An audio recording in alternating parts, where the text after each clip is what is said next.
السلام عليكم ورحمة الله وبركاته. الحمد لله والصلاة والسلام على رسول الله وعلى آله وأصحابه أجمعين. اتقوا الله عباد. മഹാനായ അംർ ഇബ്നുൽ ആസ് റളിയല്ലാഹു തആല അൻഹു അദ്ദേഹത്തിന്റെ ഹദീസിൽ അദ്ദേഹം പറയാണ്, ذكر النبي صلى الله عليه وسلم صلاة يوما بين أصحابه. ഒരിക്കൽ റസൂലുള്ളാഹി സ്വല്ലല്ലാഹു അലൈഹി വസല്ലം നിസ്കാരത്തെ സംബന്ധിച്ച് സഹാബാക്കൾക്കിടയിൽ ഒരിക്കൽ സംസാരിക്കുകയുണ്ടായി. റസൂലുള്ളാഹി സ്വല്ലല്ലാഹു അലൈഹി വസല്ലം പറഞ്ഞു, മൻ ഹാഫദ അലൈഹാ കാനത് ലഹു നൂറൻ വബുർഹാനൻ വനജാതൻ യൗമൽ ഖിയാമ. ആരെങ്കിലും ആ നിസ്കാരങ്ങളെ എന്ന് പറഞ്ഞാൽ നമുക്ക് അല്ലാഹു സുബ്ഹാനഹു വ തആല നിർബന്ധമാക്കി തന്ന 5 നേരത്തെ നിസ്കാരങ്ങളെ ആരെങ്കിലും കാത്തു സൂക്ഷിക്കുകയാണ് എങ്കിൽ അത് ഖിയാമത്ത് നാളിൽ അവന് ഒരു പ്രകാശമായിരിക്കും. യാതൊരു പ്രകാശവും ഇല്ലാത്ത ദിവസത്തിൽ അവൻ കാത്തു സൂക്ഷിച്ച നിസ്കാരം അവർക്ക് പ്രകാശമായിരിക്കും. മാത്രമല്ല വബുർഹാനൻ, അവന്റെ ഈമാനിനും അവന്റെ സിദ്ഖിനും ഒക്കെയുള്ള ഒരു തെളിവുമായിരിക്കും ആ നിസ്കാരം.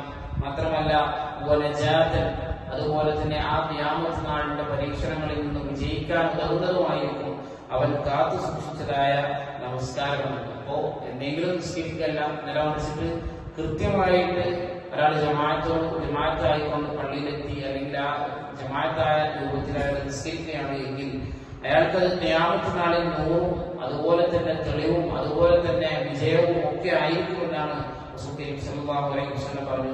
വീണ്ടും അല്ലാഹുവിന്റെ റസൂൽ സല്ലല്ലാഹു അലൈഹി വസല്ലം പറഞ്ഞു, വമൻ ലം യഹാഫിദ് അലൈഹ, ഇനി ആരെങ്കിലും അത് സംരക്ഷിച്ചിട്ടില്ല എങ്കിൽ ലം യകുൻ ലഹു നൂറുൻ വലാ ബുർഹാനുൻ വലാ നജാത്തുൻ, അവർക്ക് യാതൊരു പ്രകാശവും ഉണ്ടാവുകയില്ല, അതുപോലെ തന്നെ അവർക്കത് തെളിവുമാവുകയില്ല, അതുപോലെ അവർക്ക് വിജയവുമാവുകയില്ല എന്ന് റസൂൽ സല്ലല്ലാഹു അലൈഹി വസല്ലം പറഞ്ഞു. എന്നിട്ട് പറഞ്ഞു, വഹുശറ യൗമൽ ഖിയാമത്തി മഅ ഫിർഔന വഹാമാന വഖാറൂന വഉബയ്യ് ബിൻ ഖലഫ്.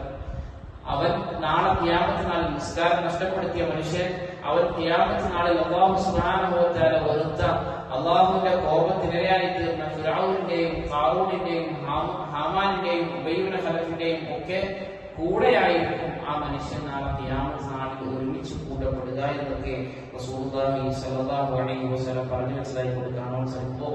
നമ്മളൊരു കാരണവശാലും 5 നേരത്തെ നിസ്കാരത്തിൽ യാതൊരു വീഴ്ചയും വരുത്തുന്നവരാകരുത്.